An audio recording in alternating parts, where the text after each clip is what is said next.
குருஜி மகாவிஷ்ணுவுடன் நேரடி சந்திப்பு ஜூன் 1 முதல் 15 வரை சேலம், திருச்சி, மதுரையில் நேரடி தொடு தீட்சை, ஆன்மீகம் மற்றும் பொருளாதார முன்னேற்றம் பெறுங்கள். மற்றும் ஜூன் 28 சென்னை மாடம்பாக்கத்தில் பிரம்மாண்ட மகா சத்சங்கம், சக்தி வாய்ந்த தியானம் மற்றும் நயன தீட்சை. குருஜி மகாவிஷ்ணுவின் நேரடி ஆசிர்வாதத்துடன் உங்கள் தொழில் மற்றும் ஆன்மீக வாழ்வை அழகாக்குங்கள். வாய்ப்பை தவறவிடாதீர்கள். உடனே முன்பதிவு செய்யுங்கள். குரு முழு சூப்பர். அவர் என்னென்ன யோகத்தை கொடுப்பாரு? கடகத்துக்கு வாங்க, லக்னத்தில் குரு, கடக லக்னம், லக்னத்தில் குரு, ஹம்ச யோகம் வேலை செய்யும். இதுக்கு பலன் நான் சொல்ல போகிறேன். உங்கள் ஜாதகத்தை எடுத்து வச்சுக்கணும். எடுத்து வச்சுக்கிட்டு அதை நீங்கள் விரித்து வச்சுக்கிட்டு இது இருக்கான்னு பார்த்துக்கிட்டே வாங்க. குரு ஆன்மீகம் ஸ்பிரிச்சுவலில் ரொம்ப ரொம்ப நல்லா நீங்கள் அதை வச்சே கண்டுபிடிச்சிக்கலாம். இப்போ ஒரு ஆளுக்கு இருக்குது, எனக்கு வக்கரமாக இருக்குது சார், இவனுக்கு ஆன்மீகமே இல்லைன்னா என்னைக்கு ஆன்மீகம் நம்ம சொல்கிறது வருதோ அன்னிலேருந்து யோகத்தை அடிச்சிடும். குரு அப்படிங்கிறவர் என்ன அப்படின்னா தலைமை பொறுப்பு, சமுதாயத்துக்கு தலைவர், அரசியல் தலைவர், ஒரு கோயில் பொறுப்பில் தலைவராக இருக்கேன், ஒரு சங்கத்துக்கு தலைவராக இருக்கேன் அப்படின்னு வந்தால் அங்கே குரு. தொழில் பண்ணுறாங்கன்னு வைங்க, பெரிய அளவில் தான் இருக்கும், சின்ன அளவில் இருக்காது. சின்ன அளவில் இருக்குன்னு யாரும் சொன்னீங்கன்னு வைங்க, பெரிய ஆள் ஆக போறீங்க, ரெடி ஆகிக்கங்க. பொருளாதார முன்னேற்றம் எப்படி இருக்கும்? பெரிய அளவில் ரொம்ப டாப்பாக இருக்கும். அவங்க எதிர்பார்க்காத அளவு கொண்டு போய் விட்டு. சுகமே சொல்ல அண்ணாச்சி. அண்ணாச்சி வணக்கம். ஐயா வணக்கம். அண்ணாச்சி, கிரகங்கள் தரும் யோகங்கள், அருமையான தலைப்பு எடுத்திருக்கோம். குரு முழு சூப்பர். அவர் என்னென்ன யோகத்தை கொடுப்பார் அண்ணாச்சி? பொதுவாக ஒரு ஜாதகத்தில் குரு பகவான் ஆட்சி உச்சம் என்றால் பலன், குரு லக்கணத்தை பார்த்தா ரொம்ப சிறப்பு, குரு பலம் பெற்றால் சிறப்பு, குரு லக்கணத்தில் இருந்தால் அதற்கு திக்பலம்னு பேர். இப்படிங்கிற ஒரு சிறப்புகள் குருவுக்கு உண்டு.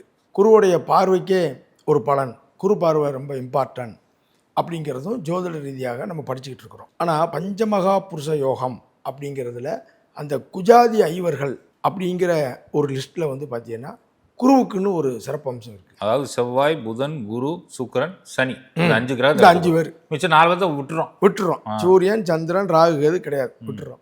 அப்போ இந்த ஐவருடைய இந்த யோகங்களில் நல்லா பார்த்துக்கோங்க. நம்ம செவ்வாய் பார்த்துட்டோம், புதன் பார்த்துட்டோம், இப்போ குரு பகவானை பற்றி பார்க்க போகிறோம். அப்போ குரு பகவான் இங்கே என்ன செய்கிறாருன்னா 1, 4, 7, 10 அது லக்கணத்திலிருந்தும் எடுத்துக்கலாம்.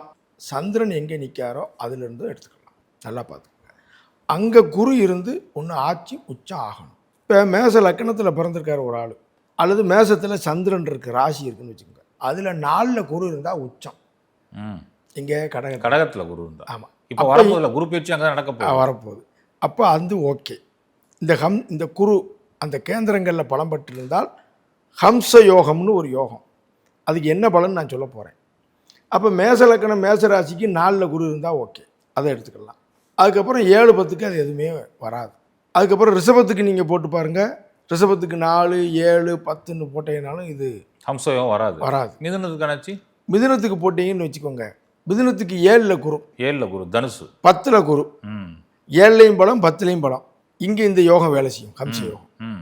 அப்போ நேராக கடகத்துக்கு வாங்க, லக்கணத்தில் குரு, கடக லக்கணம், லக்கணத்தில் குரு, ஹம்ச யோகம் வேலை செய்யும். இதுக்கு பலன் நான் சொல்ல போகிறேன்.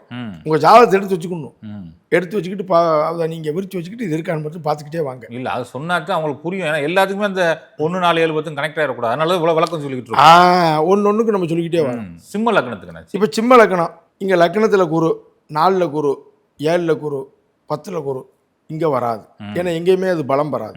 கன்னியா லக்கணம் 4 குரு பலம் பெறும், 7 குரு பலம் வரும், 7 குரு பலம். இது ஓகே.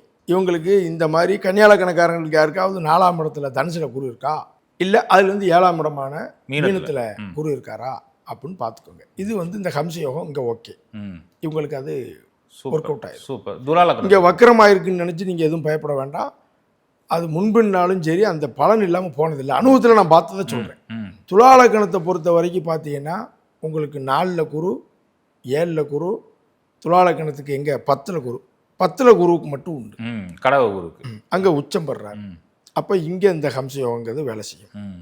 ரைட்டா? சூப்பர். விருச்சிக லக்கணத்துக்கு. ஆமாம். இப்போ விருச்சிக லக்கணத்துக்கு வந்தோம்னு வைங்க, 4, 7, 10 ஒர்க் அவுட் ஆகாது இங்கே இந்த யோகம். ஏன்னா பலம் இல்லை. ஆமாம், லக்கணத்தில் இருந்தாலும் பலம் இல்லை. தனுசுக்கு வாங்க, 1, 4 லக்கணத்தில் இருந்தாலும் சரி, மீனத்தில் இருந்தாலும் சரி. ஆமாம், தனுசுலே லக்கணம் விழுந்து லக்கணத்தில் குரு, அல்லது தனுசில் சந்திரன் விழுந்து கூட குரு, அல்லது தனுசுல சந்திரன் 4ல் குரு, தனுசு லக்கணம் 4ல் குரு, எங்கள் மீனத்தில், மீன லக்கணம் மீனத்திலே குரு, மீன ராசி அங்கேயே குரு, மீன லக்கணம் தனுசுல குரு, மீன ராசி தனுசுல குரு, பாருங்க அதுவும் வேலை செய்யும். இதில் 4, அதுலேருந்து பார்த்தா 10. அப்போ இங்கே கேந்திரங்களில் பலம் வரும். இங்கே நீங்கள் கவனிக்கணும், இது கேந்திராதிபத்திய தோஷம்னு உள்ள ஒன்று வரும். நீங்கள் கன்னியா லக்னத்துக்கு 4ல் குரு இருந்தால் சுபரா வீட்டில் கேந்திராதிபத்திய தோஷம்னு ஒன்று இருக்கும். அது வேறு, அது தாய் தந்தையோடு இருக்க முடியல, ஹெல்த், அந்த ஒரு கணக்கு வேறு. என் படிக்கிற காலத்தில் ஏதோ ஒரு ட்ரபுளை கொடுக்கும்னு வச்சுக்கோங்க, அது வேறு. யோகம் வேறு, பாதிப்பு ஒரு மைனஸ் ஒரு ப்ளஸ் இருந்துக்கிட்டே தான் இருக்கும். ரைட்டா? கேந்திராதிபத்திய தோஷம்னு ஒரு கேள்வி வந்துடும். அதுக்காக தான் நான் சொல்லிட்டு இருக்கேன். ரைட்டாக சொல்லுது. ஆனால் இங்கே மகரத்துக்கு வாங்க. இப்போ மகரத்துக்கு வந்துடுவீங்க, மகரத்துக்கு 4ல் குரு, 7ல் குரு, 10ல் குரு, 7ல் குரு இருக்கும், 7ஆம் இடத்துக்கு குரு உச்சம், அங்கே டிக் அடிச்சுக்கணும். கடகத்தில் குரு ஒர்க் அவுட் ஆயிரும். அப்போ 7ல் குரு இருக்கார், உச்சமாகிறார், கேந்திரஸ்தானமும் வரணும், கிரகமும் பலம் வரணும். சரி, அப்படியே இதை தூக்கி கும்பத்தில் போடுங்க. லக்கணத்தை, லக்கணமோ ராசியோ கும்பத்தில் தூக்கி போடுங்க. அப்போ கும்பத்தில் போட்டேன்னு வச்சுக்கோங்க, 4, 7, 10 இங்கேயும் ஒர்க் அவுட் ஆகாது. ஆமாம், மீனத்துக்கு நம்ம முதலே சொல்லி, மீனத்துக்கு நம்ம முதலே சொல்லிட்டோம். மீனத்துக்கு ஓகே, இந்த 2 வீட்டுக்கு ஓகே. அப்போ பாருங்க, இது 2 வீட்டை சொல்லிட்டு நம்ம விட்டுட்டோம்னு வைங்க, மகர ராசி எனக்கு சொல்லலையே அப்படிம்பாங்க. அதனால தான் 2 பிரித்து வழக்கம் சொல்லி. ஆமாம், இந்த அமைப்பு இருந்துச்சுன்னா இவங்களுக்கு அந்த ஹம்ச யோகம்ங்கிற இருக்கும். சரி, இந்த ஹம்ச யோகம் என்ன சார் இருக்கும், சீக்கிரம் சொல்லுங்க சார் அப்படின்னு எதிர்பார்ப்பாங்களா இல்லையா? இந்த இடவளை விட்டு இன்டர்வல் விட்டுறக்கூடாது இல்லை, புரியுதா இல்லையா? அப்போ ஹம்சயோகம் என்ன செய்யும் அப்படின்னு கேட்டிங்கன்னா, உங்களுக்கு குரு என்னைக்குனாலும் உங்களுக்கு பொருளாதாரத்தில் ஒரு மேன்மையை கொடுக்காம விடாது. நல்லா கவனிச்சுக்கணும். சார் நான் கஷ்டப்படுறேன் செய்கிறேன் அதெல்லாம் வேற, ஐயா உண்டு, வந்தே தீரும். கஷ்டப்பட்டாலும் உங்களுக்கு செல்வந்தரை தான் வாழ வைக்கும் குரு. ஆன்மீகம் ஸ்பிரிச்சுவலில் வந்து ரொம்ப ரொம்ப நல்லா நீங்கள் அதை வச்சே கண்டுபிடிச்சிக்கலாம். இப்போ ஒரு ஆளுக்கு இருக்குது, எனக்கு வக்கரமாக இருக்குது சார், இவனுக்கு ஆன்மீகமே இல்லைன்னா, என்னைக்கு ஆன்மீகம் வந்து நம்ம சொல்கிறது வருதோ அன்னிலேருந்து யோகத்தை அடிச்சிடும். இல்லைன்னா இந்த இது வருதான்னு பார்க்கணும். நம்ம சில ஜாதகங்களில் சொல்லுவோம், அம்மா என்னைக்கு உங்கள் பையனுக்கு ஆன்மீகத்தில் இம்ப்ரூவ்மெண்ட் வருதோ அன்னைக்கு இந்த நான் சொல்கிற 4 பாயிண்ட் எழுதுங்க, வந்ததுலேருந்து இம்ப்ரூவ்மெண்ட்டுன்னா நடந்தே தீரும். அப்போ அந்த குரு அப்படிங்கிறவர் என்ன அப்படின்னா தலைமை பொறுப்பு. மற்றவங்களுக்கு வந்து இவர் வந்து ஒரு தலைமை கொடுக்கும், ரோல் மாடலாக இருப்பார். ஆமாம், சமுதாயத்துக்கு தலைவர், அரசியல் தலைவர், ஒரு கோயில் பொறுப்பில் தலைவராக இருக்கேன், ஒரு சங்கத்துக்கு தலைவராக இருக்கேன் அப்படின்னு வந்தால் அங்கே குரு வந்துடும். மற்றவங்களுடைய பணம் பொருளாதாரத்தை நான் வரவு செலவு பண்ணிக்கிட்டு இருக்கேன் வந்துடும். 4 பேருக்கு நான் உபதேசம் பண்ணுறேன், எனக்கு ஒரு குரு அந்தஸ்து கிடச்சிருக்கு, நான் பப்ளிக்கில் நடந்து போனால் எதுக்கு வரவங்க வணக்கம் சொல்கிறாங்க. இவரும் இந்த யோகம் உள்ள ஜாதகரும் மற்றவங்களை நல்லா மதிப்பாங்க, ரொம்ப உயர்வாக மதிப்பாங்க. இவருமே மற்றவங்க நல்லா மதிப்பாங்க. ஆமாம், இவருக்கும் மரியாதை உண்டு, இவரும் மற்றவங்களை மதிப்பாங்க. அதை வச்சு கண்டுபிடிச்சிக்கலாம். சரி, இப்போ சில பொது பணங்களை தவறாக மிஸ்யூஸ் பண்ணுறவங்களும் உண்டு, ஆனால் இவங்க செய்ய மாட்டாங்க. இதுதான். அதுக்கப்புறம் கோவில் திருப்பணி செய்கிறது, சட்டம் படிக்கிறது அல்லது சட்டப்படி இருக்கிறது. சார் இதுதான் கரெக்டு சார், அப்படி தான் இருக்கும் சார், இந்த சீட்டு உங்கள் சீட்டு அங்கே மாதிரி உட்காரணும், இல்லை வேண்டாம் சார் நான் இது இருந்துக்கிறேன். தர்ம சிந்தனை, நான் 4 பேருக்கு படிக்க வச்சேன், அவருக்கு யாராவது வயசுக்கு மூத்தவங்க வந்தால் உடனே போய் காலில் விழுந்து கும்பிட்றது, கஷ்டம்னா பொருளாதார உதவி செய்கிறது, இதெல்லாம் இந்த யோகத்துக்கு இருக்கும். தொழில் பண்ணுறாங்கன்னு வைங்க, பெரிய அளவில் தான் இருக்கும், சின்ன அளவில் இருக்காது. சின்ன அளவில் இருக்குன்னு யாரும் சொன்னேன்னு வைங்க, பெரிய ஆள் ஆக போறீங்க, ரெடி ஆகிக்கங்க. தொழில் பெரிய வரவு செலவாக தான் இருக்கும். இல்லை சார் நான் வேலை செய்கிறேன் சார் ஒரு கம்பெனியில், செய்யி, படிப்படியாக உன்னை உயர்வை கொண்டு வந்துடும். சிலர் தப்பு செஞ்சிட்டாங்கன்னா அவங்கள உடனே மன்னிப்பாங்க, அங்கேயே நீங்கள் பார்த்துக்கலாம் இந்த யோகம் வேலை செய்யுது. இந்த மாதிரி செஞ்சுட்டா சரி ரைட் விடுங்க, அவர் தெரிஞ்சது அவ்வளோதான், பதிலுக்கு திட்டக்கூட மாட்டாங்க. பழி வாங்குற நோக்கம் வரவே செய்யாது, அதை வச்சு நீ தெரிஞ்சுக்கலாம். அங்கே இந்த யோகம் வேலை செய்யும். எஜுகேஷன் லைனில் இருக்கவங்க, மருத்துவத்துறையில் இருக்கவங்க, புரியுதா நினச்சி கவுன்சிலர்ஸாக இருக்கவங்க, அதாவது எஜுகேஷன் கவுன்சிலிங்கோ இல்லை வேற ஏதாவது கவுன்சிலிங் கொடுப்பாங்க, அந்த கவுன்சிலர்ஸும் கூட இதில் வருவாங்க, நிறைய வருவாங்க, ட்ரைனிங் கொடுக்குறவங்க. ஆமாம், பெரிய ட்ரைனர்ஸ், மற்றவங்களுக்கு வழிகாட்டக்கூடியது. அழகாக இருப்பாங்க, பார்க்க கருப்பாக இருந்தாலும் கூட லட்சணமாக இருப்பாங்க. குருனாலே உங்களுக்கு அந்த இது கொடுத்துரும். இதை வச்சே நீங்கள் எரிஞ்சிக்கலாம், கண்டுபிடிச்சிக்கலாம். இந்த யோகம் இருந்துச்சுன்னா நீங்கள் இதை சொன்னீங்கனாலே அதை அவங்க நடைமுறையை கம்பேர் பண்ணி பாருங்கள். எங்கள் அப்பா செஞ்ச தொழிலே நானும் செய்யலாம். மத்திய அரசு துறையில் பெரிய அதிகாரியாக இருக்கவங்களுக்கு இந்த யோகம் இருக்கும். அரசியலில் எம்பியாக இருக்கேன், பெரிய பொறுப்பில் இருக்கவங்களுக்கு இந்த யோகம் இருக்கும். சிறு வயதிலே நான் வந்து ஒரு பொறுப்புக்கு வந்துட்டேன்னா இந்த யோகம் இருக்கும். நான் வெளியூர் போய் பிறந்த இடத்த விட்டு உறவுகளை பிரிஞ்சு வெளியூர் போய் யார் உதவியும் இல்லாமல் என்னுடைய தனி முயற்சியில் உயர்ந்துட்டேன்னா அங்கே இருக்கும். இந்த பொருளாதார முன்னேற்றம்னு ஒரு வார்த்தை சொன்னீங்கன்னாச்சு, அந்த பொருளாதார முன்னேற்றம் எப்படி இருக்கும்? பெரிய அளவில் ரொம்ப டாப்பாக இருக்கும். அவங்க எதிர்பார்க்காத அளவு கொண்டு போய் விட்டுரும். அந்த பரம்பரையிலே அவர் சம்பாதிச்சதும் கூடுதலாக இருக்கும். அவங்க உறவுகளிலே இவருடைய உயர்வு இருக்கும். சூப்பர். ஆனால் இளையவரையோ மூத்தவரையோ வெளியில் பழகிற ஆட்களையோ மதிக்கும் தன்மை குவாலிட்டியாக இருக்கும். சின்ன கர்வம் வந்தால் போச்சு இந்த யோகா அடி. உதவி மனப்பான்மை இருக்கும். அதெல்லாம் வச்சு நீங்கள் தெரிஞ்சுக்கலாம்.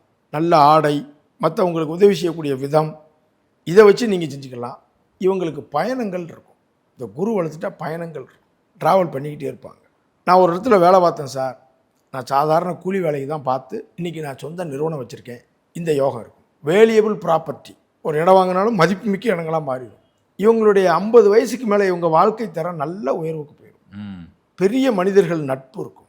இதெல்லாம் கேட்கும்போது ஜோசியம் படிக்கணுங்கிற ஆசை, ஜோசியம் பார்க்கணுங்கிற ஆசை வளர்ந்துக்கிட்டே இருக்கும். நீங்கள் ஜோதிடத்தை ரசித்து பார்க்கணும். பார்க்கும்போது இது வேலை செய்யலை எனக்கு இல்லைன்னு சொன்னால் அந்த கிரகத்துக்கு காது கேட்டும் வேலை செய்யாது. நான் சொல்ல புரியுதா? பார்க்கும்போது இது எனக்கு இல்லையே, இது வேலை செய்யலையே, இது சரியில்லையேன்னு கூட. என்றைக்குமே நம்மகிட்ட நெகட்டிவான பேச்சும் மற்றவங்களை நெகட்டிவாக பேசுறது நம்மகிட்ட வரக்கூடாது.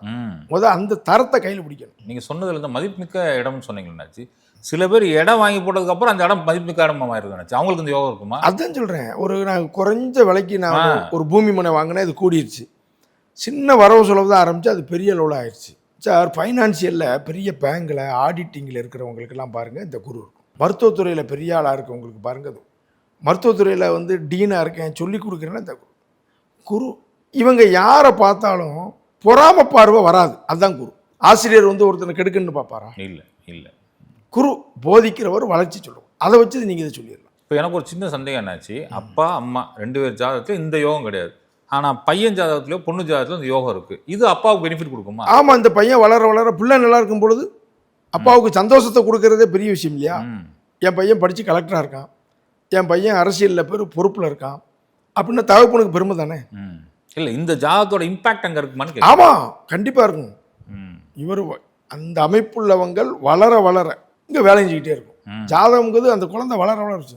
நீங்கள் சொல்கிற மாதிரி என்னாச்சு, இந்த அமைப்பு எனக்கு இருக்குது, இது எப்போ எனக்கு வேலை செய்யும்? தசாபுத்தியில் வேலை செய்யும். நீங்கள் இந்த நம்ம பிள்ளைக்கு நல்ல ஜாதகம், நல்ல கிரகமைப்பு, நம்ம பிள்ளை அறிவான பிள்ளை, நம்ம பிள்ளை நம்ம பேச்சை கேட்கும், நம்ம பிள்ளை யோகமான பிள்ளை நம்ம முதல் நினைக்கணும்.